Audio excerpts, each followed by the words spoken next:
현대인들은요, 무엇인가 다 쫓기며 사는 사람처럼 마음속에 참 평강과 자유를 느끼지 못하고 늘 근심하고 걱정하고 살아요. 어떤 분이 현대인들을 속박하고 괴롭히는 4가지 몬스터, M자로 시작하는 4가지를 얘기를 했어요. 첫 번째는 머신입니다. 운전하시는 분들은 항상 기계의 지배를 받아요. 그렇죠? 빨리 가야 되는데 빨리 가지 않을 때서 빨리 갔다가는 딱지가 날아오는데, 그건 뭐가 하냐면 카메라라는 기계가 찍습니다.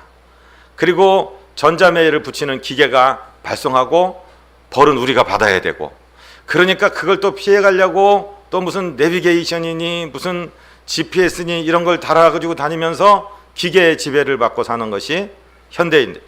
직장에 출근하는 사람들은 제 시간에 들어왔습니다 하고 기계한테 신고를 하고 출근부를 따끄닥 찍어야 되고요.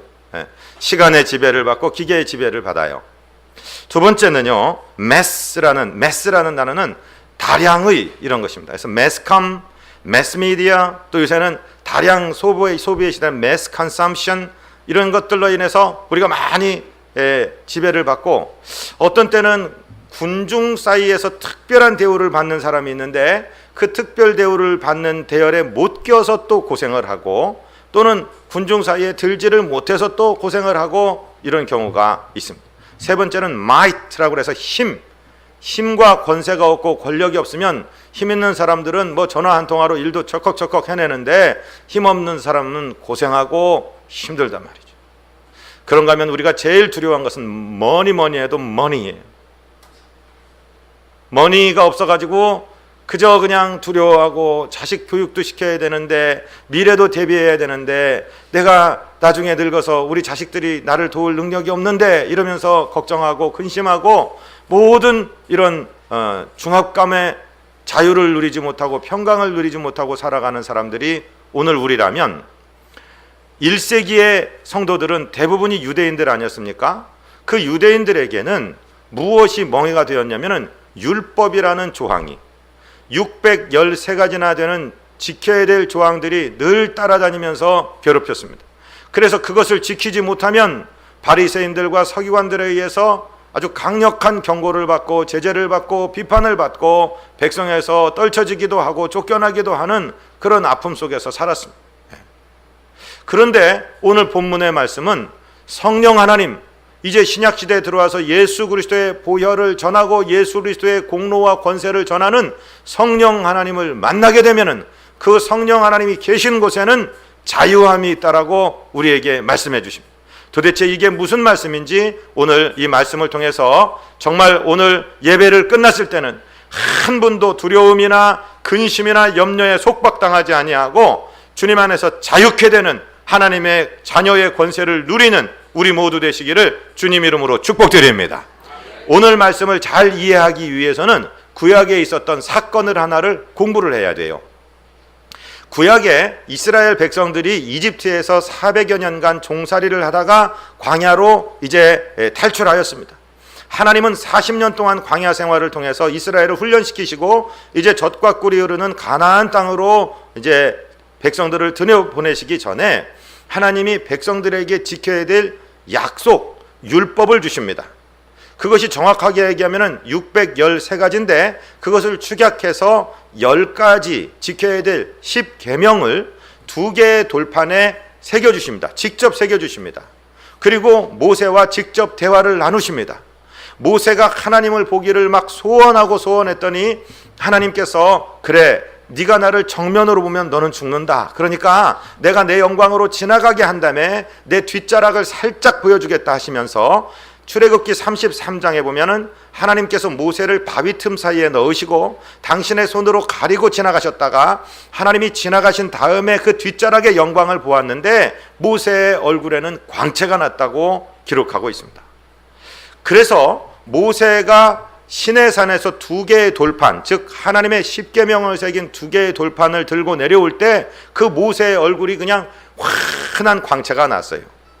그래서 사람들이 눈이 부셔서 그 모세의 얼굴을 볼 수도 없었고, 또 모세의 얼굴에 광채가 나니까 모세의 친형인 아론까지도 그 가까이 갈 수가 없었습니다. 두렵고 떨리기 때문에 그랬습니다. 그래서 오늘 출애굽기 34장의 29절의 말씀을 주보에 기록해 놨는데 우리 같이 한번 읽어보시겠습니다. 출애굽기 34장 29절입니다. 모세가 그 증거의 두 판을 모세의 손에 들고 시내산에서 내려오니 그 산에서 내려올 때에 모세는 자기가 여호와와 말하였으므로 말미암아 얼굴 피부에 광채가 나나 깨닫지 못하였더라. 모세의 얼굴에 광채가 나는데 모세 자신은 지금 느끼지를 못합니다. 그런데 모세의 친형 아론과 이스라엘의 장로들조차도 그 모세 근처에 올 수가 없어요. 두렵기 때문에 그렇습니다. 두려워서 떨고 있는데 모세가 그들을 불렀으니까 그들이 오고 아론과 제사장들 장로들이 왔을 때 백성들도 이제 겁없이 같이 나와서 모세가 같이 하나님의 말씀을 백성들에게 전하였습니다. 그리고 난 다음에 무슨 일이 있었느냐? 33절을 우리 같이 읽습니다. 모세에게 그들에게 말하기를 마치고 수건으로 자기 얼굴을 가렸더라.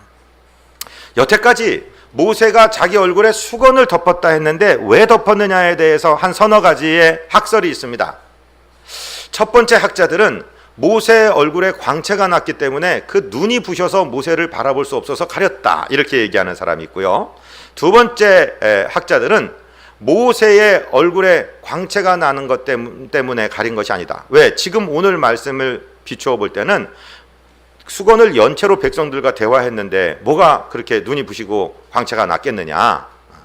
그냥 모세의 얼굴이 빛나는 그 빛을 보고 두려워서 같이, 눈이 부신 게 아니라 두려워서 가까이 못 갔을 것이다. 세 번째 학설이 아마 제일 믿을 만한 학설인데, 세 번째 학자들은 뭐라고 해석하냐면 모세가 지금 말씀을 다 마치고서 수건으로 가렸다라고 써 있기 때문에 모세는 하나님의 말씀을 전하는 순간에 얼굴이 천사같이 광채가 나고 정말 빛이 났었는데 이제 그 말씀 전하기를 마치고 가만히 있을 때는 얼굴에 빛이 식어 들어갔을 것이다. 아마 빛나지 않았을 것이다. 그래서 그거를 가리려고 수건을 썼다, 이렇게 얘기하는 세 가지 학설이 있습니다. 이거는 믿는 것 자유십니다. 어떤 것이 더 마음에 드시든지 성경에서 정확하게 말씀을 안 하니까 우리 성도님들 각자 믿으시기를 바랍니다. 그런데 중요한 것은 지금 신약적인 개념에서 이 모세의 얼굴을 가렸던 수건은 무엇을 의미하냐면 하나님께 우리가 두려워서 가까이 가지 못하는 두려움, 또는 하나님의 말씀의 모호함, 면대면으로 얼굴 대 얼굴로 만나서 듣고 설명 듣고 배우고 할 수 없는 어떤 무엇인가 막혀있는 단절감, 또는 우리의 인간의 연약한 죄악성들이 가져오는 그런 어떤 단절, 이것을 의미하는 것입니다. 그래서 이 수건은 좋은 것이 아니라 구약은 예수님 이야기의 그림자로 있었기 때문에 예수님을 만나는 순간, 또 성령님의 도우심으로 깨닫게 되는 순간 이 수건은 벗어져야 되는 수건입니다. 없어져야 되는 수건입니다. 그런데 예수님을 만나면 참으로 그 수건이 벗겨진다, 이 말씀입니다. 그것을 오늘 본문 고린도후서 3장 17절이 시작하기 전에 14절, 15절, 16절에서 바울이 다시 한번 설명을 하고 있습니다. 우리 주보를 보면서 같이 읽겠습니다. 그러나 그들의 마음이 완고하여 오늘까지도 구약을 읽을 때에 그 수건이 벗겨지지 아니하고 있으니 그 수건은 그리스도 안에서 없어질 것이라. 오늘까지 모세의 글을 읽을 때에 수건이 그 마음을 덮었도다. 그러나 언제든지 주께로 돌아가면 그 수건이 벗겨지리라. 아멘. 아직도 조금 어려운 개념입니다. 잘 생각해 보십시오. 이 수건은 예수님 만나면 없어져야 되는, 벗겨져야 되는 수건입니다. 이 수건은 우리로 하여금 죄책감이 들게 만들고, 따라서 하나님을 두려워서 하나님께 가까이 가지 못하게 만들고, 하나님의 뜻이 진정 무엇인지 모르도록 모호하게 만드는 수건인데, 예수님을 만나는 순간 이 수건이 벗겨진다. 그리고 성령님은 이 사실을 주도해 가신다 하는 것을 오늘 본문은 말씀하고 있습니다. 자, 이제 율법이라는 게 도대체 무슨 역할을 하는 것인가를 우리가 생각해야 됩니다. 율법 그러면 우리나라의 헌법, 형법, 민법 이런 걸 얘기하는 것이 아니라 구약 성경의 율법 부분을 말씀하는 것입니다. 구약 성경에는 모세 오경이라고 하는데 거기는 하나님을 어떻게 섬겨야 된다, 또 출애굽기 20장부터 나오는 10가지 계명, 그리고 해야 된다 말아야 된다, 제사를 어떻게 드려야 된다, 이걸 하면 안 된다, 이걸 해야 된다 하는 그런 이야기들이 613가지가 있습니다. 그 율법을 말하는 것입니다. 여러분, 율법이 좋은 건가요, 나쁜 건가요? 율법은 좋은 겁니다. 절대로 나쁘지 않습니다. 우리나라에 법이 없으면은요, 무법천지가 되고, 법이 없으면은 힘센 사람, 돈 있는 사람이 완전히 사회를 장악할 것입니다. 그러나 법이 있기 때문에 돈 있는 사람도 힘센 사람도 법 앞에 평등으로 다 감옥 갈 사람은 감옥 가고 자기들이 할 짓을 못하게 되지 않습니까? 법은 좋은 것입니다. 하나님이 우리에게 법을 주셨을 때도 하나님의 본 의도는 좋은 것이었습니다. 왜냐하면 그 법을 지키지 아니하고 어기면 우리가 무질서해지고 죄악 가운데 빠져서 구원을 얻을 수 없기 때문에 그랬습니다.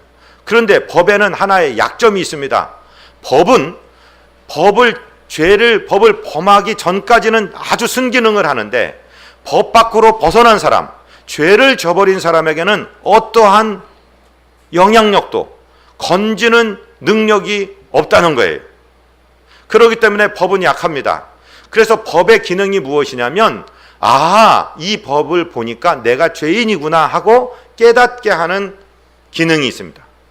법의 첫 번째 기능이 뭐라고요? 죄를 깨닫게 하는 기능입니다. 로마서 3장 20절 우리 같이 읽을까요? 그러므로 율법의 행위로 그의 앞에 의롭다 하심을 얻을 육체가 없나니 율법으로는 죄를 깨달음이니라. 내가 죄인이라는 사실을 깨닫게 하는 것으로 율법의 첫 번째 기능을 가지고 있다는 것입니다. 두 번째는 무슨 기능이냐면, 그럼 죄인이면 어떻게 할까? 죄인이라면 내가 스스로를 구원할 수 없는 죄인이기 때문에 누구인가 다른 구원자가, 나를 이 죄에서, 죄의 몸에서 건져줄 구원자가 필요하고, 그 구원자가 되시는 분에게 인도하는 기능을 가지고 있는데, 그 기능을 옛날 개역 성경에서는 몽학선생이라고 이야기하고, 지금 개역 개정 성경에서는 초등교사라고 이야기합니다. 자, 우리가 지금 여기는 어린이집 원장님도 계시고 초등학교 선생님도 계시고 그렇잖아요. 이 어린이들을 가르치는 선생님의 특징은 뭐예요? 초등학교만 나오면 공부 다 마쳤습니까? 그렇지 않습니다. 초등학교는 상급 학교에 가서 학문을 공부할 수 있는 기초를 다져주는 것입니다. 그래서 이 부분을 초등교사 또는 몽학선생 이렇게 부르는 것입니다. 율법을 잘 지킴으로 구원을 얻는 것이 아니라, 율법으로는 우리가 죄인임을 깨닫게 되고, 그 율법은 누구인가 법이 아닌 다른 어떤 존재가 오셔서 법을 범하고 죄에 빠져있는 우리를 건져주셔야 된다. 그래서 이 율법이 우리를 구원자 되시는 그리스도께 인도하는 초등교사의 역할을 담당한다 이거죠. 고등학교 나오고 대학교 나온 사람은 초등학교 선생님께 뭐 여쭤보러 가지 않습니다. 선생님 은혜 감사해서 은혜 갚으러 가면 갈지 몰라도 공부하려고 가지는 않을 것입니다. 왜냐하면 초등과정을 마쳤기 때문이죠. 그래서 율법은 복음을 깨닫게 하기 위한 초등교사로, 몽학선생으로, 이 죄를 깨닫고 나니까 누군가 내가 법을 지켜서는 도저히 얻을 수 없는 구원을 누군가가 나를 대신해서 건져줘야 된다 해서 그 구원자에게도 인도한다는 사실을 갈라디아서에서 바울은 이렇게 설명하고 있어요. 갈라디아 3장 22절로 24절을 우리 같이 읽습니다. 그러나 성경이 모든 것을 죄 아래 가두었으니 이는 예수 그리스도를 믿음으로 말미암는 약속을 믿는 자들에게 주려 함이라. 믿음이 오기 전에 우리는 율법 아래에 매인 바 되고 계시될 믿음의 때까지 갇혔느니라. 이같이 율법이 우리를 그리스도께로 인도하는 초등교사가 되어 우리로 하여금 믿음으로 말미암아 의롭다함을 얻게 하려 함이라. 아멘. 아직도 어려운 말씀이지만 여기서 분명한 것은 이 율법이 우리를 그리스도께로 인도하는 초등교사가 되었다. 이 말씀이 무슨 뜻이냐면, 여러분 율법을 열심히 지키려고 한번 해보십시오. 지금 교회에도 두 종류의 신자가 있습니다. 내가 하나님께 열심히 11조를 드리고 감사헌금을 드리고 주일을 한 번도 빼지 않고 지키고 예배를 다 지켜서 이렇게 해야지 구원을 얻는 거야 하고 막 열심을 부려. 그렇게 못하는 사람을 막 정죄하고 너는 왜 예배를 안 나오냐 하고 얘기하는 분이 있다면 그것은 종교인입니다. 종교인입니다. 그 종교적인 노력으로 구원을 얻는 줄로 착각하고 계신 분입니다. 율법으로, 이 율법을 지킴으로 우리는 구원 얻을 육체가 없습니다. 여러분, 여자를 음욕을 품고 쳐다보기만 해도 간음했다고 하는데, 형제를 향해서 나가, 야 이 바보야 라고만 얘기해도 지옥불에 떨어진다고 했는데, 미워하기만 해도 살인했다고 했는데 이 율법을 어떻게 다 지킬 수가 있겠어요? 우리는 다 살인자가 되고 간음자가 되고 다 하나님 앞에 죽어 죄인일 뿐입니다. 율법을 지킴으로 구원을 얻을 육체가 없습니다. 의인은 없나니 하나도 없습니다. 이제 어떻게 하겠습니까? 그런데 율법을 공부하다 보면은 누군가 다른 어떤 존재가 이 사망의 죄악의 몸에서 이 죄책감과 정죄감과 이 종교적인 이 눌려있는 이 한스러운 이 현장에서 나를 구원해 줄 어떤 다른 대상이 필요하다. 어떤 구세주가 필요하다. 그래서 우리가 예수님을 우리 구주로 찾게 되도록 인도하는 역할을 율법이 한다는 것이죠. 그래서 몽학선생 초등교사라고 말씀하고 있습니다. 예수님께서 마태복음 11장 28절에 수고하고 무거운 짐진 자들아 다 내게로 오라 내가 너희를 쉬게 하리라 그랬잖아요. 그때 수고하고 무거운 짐진 자들이 할 때 그 무거운 짐은 다름이 아니라 이 율법의 짐입니다. 예수님 시대의 그 무거운 짐은 우리처럼 지금 뭐 돈 걱정 때문에 자식 걱정 때문에 무슨 삶을 어떻게 살아갈까 그 걱정이 아니라 율법에 완전히 눌려서 이스라엘 백성에겐 평안이 없었습니다. 우리 주님께서 율법을 주신 것은 죄 밖으로 벗어나지 말고 하나님의 자녀의 권세를 누리며 살라고 주셨는데 모두 죄를 범했단 말씀이죠. 거기다 바리새인 서기관들까지 달라붙어 갖고 그냥 민중들을 괴롭히면서 너는 죄인이다 너는 죄인이다 자꾸 중압감을 주니까 예수님께서 그 수고하고 무거운 율법의 짐을 진 자들아 다 내게로 와라. 결국 우리 주님은 이 말씀을 편히 쉬게 하리라는 말씀을 이루시기 위해서 십자가에서 저와 여러분의 모든 죄를 짊어지고 그 율법의 요구 조건 모든 것을 주님께서 다 덮어쓰시고 십자가에서 보혈 흘리심으로 저와 여러분의 죄를 씻으시고 율법의 조항을 만족시키신 우리의 구세주가 되신 것을 믿게 되시기를 바랍니다. 이 사실을 알려주시는 분, 이 사실을 깨닫게 하시는 분이 성령 하나님이십니다. 그래서 성령 하나님이 계신 곳에 성령 하나님, 그리스도의 영이라고도 하시고 하나님의 영이라고도 하시는 성령 하나님이 계신 곳에는 우리가 죄의 짐을 벗어버리고 더 이상 정죄감과 죄책감의 두려움에 떨 것이 아니라 이제 나는 용서받은 죄인으로 예수님의 십자가에서 흘려주신 보배로운 피가 내 죄를 씻어버렸기 때문에 나는 하나님 앞에 의인되었다라는 자유와 평강을 누리게 되는 것인 줄 믿게 되시기를 바랍니다. 그것을 오늘 설명하고 계신 거예요. 다시 오늘 본문 고린도후서 3장 17절을 읽겠습니다. 시작. 주는 영이시니 주의 영이 계신 곳에는 자유가 있느니라. 아멘. 율법은 우리에게 참소합니다. 너 이것도 못했지. 너 이런 죄를 지었지. 너 이것도 못한 거야. 너는 죄인이야. 계속해서 법정의 검사처럼 우리를 걸고 넘어지고 율법을 걸고 넘어집니다. 그런데 성령께서는 우리에게 말씀하십니다. 우리 영에 말씀하십니다. 맞아, 그 말도 맞아. 그런데 우리 구주 예수 그리스도께서 너의 죄를 짊어지고 아니 너를 십자가에 끌고 올라가서 그분께서 손으로 지은 죄 때문에 손에 못이 박히고 사상으로 머리로 잘못한 죄 때문에 머리에 가시면로관을 쓰시고 갈 때 못 갈 때 다니며 지은 죄 때문에 그분의 발에 못이 박히시고 원한과 증오로 말미암아 그분의 가슴에 창을 맞으시고 네가 받아야 될 그 모든 죄의 대가를 다 지불하셨어. 그러니까 그 사실을 믿기만 하면 예수 그리스도의 보배로운 피가 너를 씻는다. 그리고 너는 자유한 하나님의 자녀가 되었다라고 선포해 주시는 거예요. 오늘 이 성령의 가르치심을 믿게 되시기를 주님 이름으로 축복드립니다. 성령은 여러분을 정죄하지 않습니다. 정죄하는 것은 율법입니다. 모세를 통해서 왔던 율법, 벗겨져야 될 그 수건이 저와 여러분을 정죄하고 있는 것입니다. 그런데 주님께서는요, 우리를 자유롭게 하신다 이 말씀이죠. 두 번째로는요, 이 수건을 걷어내고 주님을 담대하게 면대면으로 페이스 투 페이스로 보게 하시고 그리고 주님을 닮아가게 하시고 마침내 주님과 같은 형상을 이루는 영광을 영화의 단계에 이루게 하신다라고 오늘 설명하고 계십니다. 오늘 말씀은 이해하기 굉장히 어려운 말씀인데 오늘 이 말씀을 이해하신다면 우리에게 큰 은혜가 임하는 줄로 믿습니다. 오늘 본문 18절을 같이 읽겠습니다. 우리가 다 수건을 벗은 얼굴로 거울을 보는 것 같이 주의 영광을 보매 그와 같은 형상으로 변화하여 영광에서 영광에 이르니 곧 주의 영으로 말미암음이니라. 아멘. 아까 율법의 수건이 뭐라고 그랬어요? 모세의 얼굴을 쓰고 있는 수건이 뭐라고 그랬어요? 죄책감, 정죄감, 두려움, 이런 것들이라고 그랬죠. 이런 모호함, 이런 수건을 성령께서 걷어주십니다.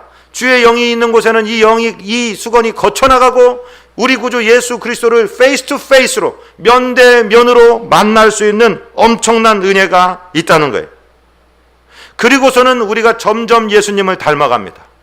예수님 앞에 그냥 담대하게 나올 수 있어요. 예수님을 나의 주님이라고 부르고 그 두려웠던 하나님을 아빠 아버지라고 부르면서 달려나올 수 있도록 만드시는 것이 바로 성령의 능력이라는 거예요. 그래서 주님을 점점 닮아가는 성화를 이루게 하십니다. 그리고 마침내는 예수님의 권세, 내 권세, 예수님의 영광, 내 영광에 대해서 우리가 이 몸을 벗고 천국에 가는 그 순간, 우리가 육신을 끝내는 그 순간에 영화로운 단계, 그래서 영광에서 영광으로 들어가는 단계를 갖게 하시는 그 인도하시는 분이 누구냐? 바로 성령 하나님이라는 것입니다. 그러니까 성령 충만 받으셔야 돼요? 안 받으셔야 돼요? 성령 충만하시기를 주님 이름으로 축복드립니다. 옆에 분에게도 그렇게 말씀하십시오. 성령 충만하십시오. 성령 안에서 자유하십시오. 네. 성령이 계시는 순간에 죄가 무의미해져요. 성결의 영이 오시는 순간에요, 옛날에 죄 짓고 타락하면서 즐기던 그런 것이 더럽게 추해지고요, 아주 그냥 징그러워지고요, 이제는 그걸 버리게 되는 것입니다. 왜? 성령은 거룩하신 영이기 때문에. 그리고 그분께서 예수님의 보혈이 너를 씻었다, 너는 깨끗하다, 너는 이제 어떤 것에도 참소당하거나 속박당하지 않는다, 너는 자유한 종이 되었다라고, 자유한 자녀가 되었다라고 우리에게 말씀해 주시는 줄로 믿습니다. 제가 재미난 얘기 하나 들려드릴게요. 박찬석 총장님이란 분은 경북대학교, 국립경북대학교 총장을 지내신 지리학 박사이십니다. 이분이 이런 말씀을 하시는데 제가 직접 이분의 글을 읽어드리는 게 훨씬 좋을 것 같습니다. 한번 들어보십시오. 나의 고향은 경남 산청이다. 비교적 가난한 곳이다. 그러나 아버지는 가정 형편도 안 되고 머리도 안 되는 나를 대구로 유학을 보냈다. 대구 중학을 다녔는데 공부하기가 싫었다. 1학년 8반, 석차는 68명 중 68등 꼴찌를 했다. 부끄러운 성적표를 가지고 고향에 가는 어린 마음에도 그 성적을 내밀 자신이 없었다. 당신이 교육을 받지 못한 한을 자식을 통해 풀고자 했는데 꼴찌라니. 끼니를 제대로 잊지 못하는 소장농을 하면서도 아들을 중학교에 보낼 생각을 한 아버지를 떠올리면 그냥 있을 수가 없었다. 그래서 잉크로 된 성적표를 68자를 지우고 일자로 고쳐 1등을 만들었다.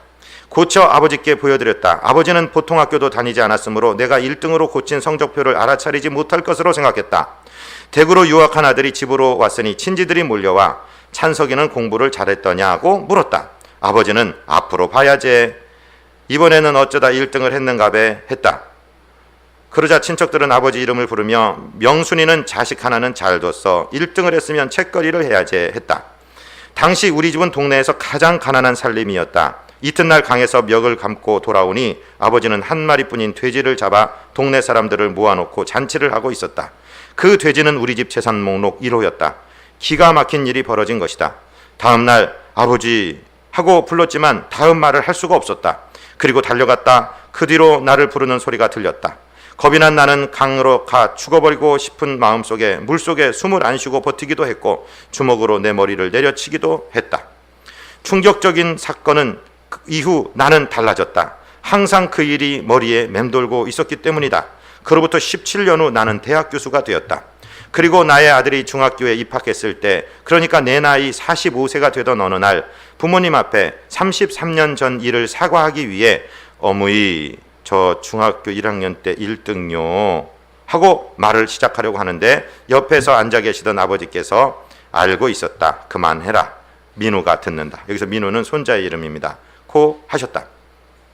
자식의 위조한 성적을 알고도 재산 목록 1호인 돼지를 잡아 잔치를 하신 부모님의 마음을 박사이고 교수이고 대학 총장인 나는 아직도 감히 알 수가 없다. 학교 문턱에도 안 가보셨는데 이 아버지는요, 자기 자식이 그 논 팔고 밥 팔아서 중학 대구로 보낸 자식이 꼴등하고 성적표 온 것까지도 아셨는데 이놈의 자식이 어떻게 이럴 수가 있냐고 닥달하지 않으시고 속아주시고 돼지 잡아서 잔치해 주셨고 결국 그 사랑이 이 아들을 변화시켜서 총장까지 만들어. 그러니까 지혜라는 것은 공부해서 오는 것이 아니라는 것이죠. 자, 이 이야기를 우리 하나님께 한번 대비시켜 보십시다. 율법은 참소합니다. 지적합니다. 공격합니다. 죄책감이 들게 합니다. 그러나 우리 주님은 정죄하지 않습니다. 당신이 모든 죄를 덮어쓰시고 십자가에 오르십니다. 성령 하나님께서도 우리를 지적하지 않으십니다. 때로는 책망하시죠. 그러나 성령께서는 위로하십니다. 그리고 예수님께 나아오라고 말씀하십니다. 주님께 나아오면 주님이 맡아주신다. 주님이 용서하지 못할 죄가 없다. 주님이 처리하지 못할 문제도 없다. 우리 주님께 나와라. 주의 영이 계신 곳에 자유함이 있다. 오늘 주님이 이렇게 말씀하고 계십니다. 그리고 사도 바울은 다시 로마서에서 이렇게 설명합니다. 로마서 8장 15절을 같이 읽습니다. 너희는 다시 무서워하는 종의 영을 받지 아니하고 양자의 영을 받았으므로 우리가 아빠 아버지라고 부르짖느니라. 사랑하고 존경하는 성도 여러분, 저와 여러분은 종의 영을 받지 않았습니다. 저와 여러분은 예수 그리스도의 보혈의 공로로 성령님의 역사하심으로 하나님 앞에 양자가 되었습니다. 주의 자녀가 되었습니다. 이제 우리 주님 앞에 나오기 원합니다. 이제 우리 한번 기도하시겠습니다. 우리 주님께서 말씀하십니다. 볼지어다 내가 문 밖에 서서 두드리노니 누구든지 내 음성을 듣고 문을 열면 내가 그에게로 들어가 그와 더불어 먹고 그는 나와 더불어 먹으리라. 사도행전 2장 38절에서 주님 말씀하십니다. 베드로가 이르되 너희가 회개하여 각각 예수 그리스도의 이름으로 세례를 받고 죄사함을 받으라. 그리하면 성령을 선물로 받으리니 이렇게 말씀하셨습니다. 사랑하고 존경하는 성도 여러분, 이 시간 우리 한번 기도하시겠습니다. 혹시 우리 안에 무거운 짐이 있습니까? 마음에 부담이 있습니까? 나의 힘으로 풀지 못할 어떤 것이 있습니까? 두려움이 있습니까? 그거 내 잘못 때문에 한 것, 내 실수로 한 것, 그거 있다면 하나님께 내어놓으세요. 하나님께 내어놓으시면 하나님이 맡아주십니다. 그리고 이 시간 성령님의 은혜를 구하십시오. 성령님 나에게 충만하여 주셔서 나에게 믿음 주시고 나를 구원자이신 그리스도 예수께로 인도해 주시고 그리고 주님의 베풀어 주신 그 자유를 누리게 하여 주옵소서. 이 시간에 우리 조용히 한번 기도하며 주님 앞에 나아가겠습니다. 거룩하시고 자비하신 우리 아버지 하나님, 예수 믿는다고 하면서도 우리는 여러 가지 근심과 걱정과 염려와 아버지 하나님 우리의 허물과 죄악으로 만들어 놓은 모든 실수의 결과를 놓고 아버지 마치 얼굴에 수건을 쓰고 있는 것처럼 두려워하며 근심하며 아버지 하나님이여 죄책하며 주님 앞에 나오지 못하고 있습니다. 그러나 오늘 본문 말씀에 주의 영이 계신 곳에는 자유함이 있느니라 말씀하신 주님, 우리 주님께 나오라고 초청하시는 주님, 정죄하지 아니하시며 지적하지 아니하시며 질책하지 아니하시며 우리를 있는 모습 이대로 받아주시고 우리의 무거운 짐을 벗겨주시고 너는 내 멍에를 메고 내게 배우라. 내 짐은 쉽고 내 멍에는 가볍다라고 우리 주님 말씀하시며 우리를 부르시는 것을 믿습니다. 성령 하나님 이 시간 우리에게 충만하여 주시옵소서. 아버지 성도들의 마음에 있는 우수사려 근심 걱정 모든 죄책감과 모든 부담감과 모든 모호함을 주님 접수하여 주시고 받아주시고 주의 영으로 충만하게 하여 주시옵소서. 너는 사랑하는 나의 아들이다. 너는 사랑하는 나의 딸이다. 내 아들의 보혈로 내가 너를 씻었다. 우리 하나님 말씀하시는 것을 믿습니다. 성령 하나님 강하게 녹화하여 주시고 말씀하여 주시고 우리 아버지 하나님이여 이 시간 우리를 만나 주시고 아버지 우리의 마음의 부담과 죄책과 모든 아픔들 얽매이기 쉬운 모든 죄들을 다 벗어버리고 우리 주님 앞에 나오니 우리를 주여 우리를 이 모습 이대로 받아주시고 주의 권능의 손으로 어루만져 주시옵소서. 주의 영광의 손으로 어루만져 주시옵소서. 우리 주의 영으로 충만하게 하여 주시며 주의 권능 가운데 충만하여 줘서 아버지 하나님이여 면대면으로 내 주님을 바라보고 주님의 영상 닮아가는 복된 종들 되도록 우리 아버지 역사하여 주시옵소서. 우리 구주 예수 그리스도 이름으로 믿사옵고 간구하옵나이다. 아멘.